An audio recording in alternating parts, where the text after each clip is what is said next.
মীরা কহে প্রেম বিনা নাহি মিলে নন্দলালা। মীরা বলে ঘাস পাতা খেয়ে যদি কৃষ্ণকে লাভ করা যেত তাহলে ছাগল রূপে জন্মগ্রহণ করতাম। মীরা বলে যদি ফল খেয়ে কৃষ্ণকে লাভ করা যেত তাহলে বাদুড় রূপে জন্মগ্রহণ করতাম।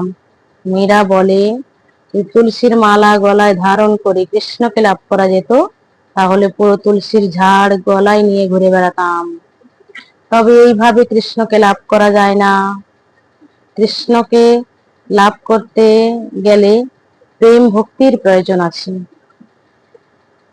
তার জন্য প্রেমের গুরু কল্পতরু রাধারানীর সাধন ভজন করলে আমাদের গোবিন্দকে লাভ করা যায়। ভিডিওটি এই পর্যন্ত। ভিডিওটি কেমন হলো আপনারা কমেন্টসে অবশ্যই বলবেন। হরে কৃষ্ণ, রাধে রাধে।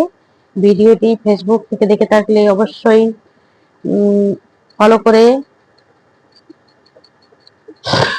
সবার মধ্যে শেয়ার করে ছড়িয়ে দেবেন। আর ইউটিউব থেকে দেখে থাকলে অবশ্যই সাবস্ক্রাইব করবেন।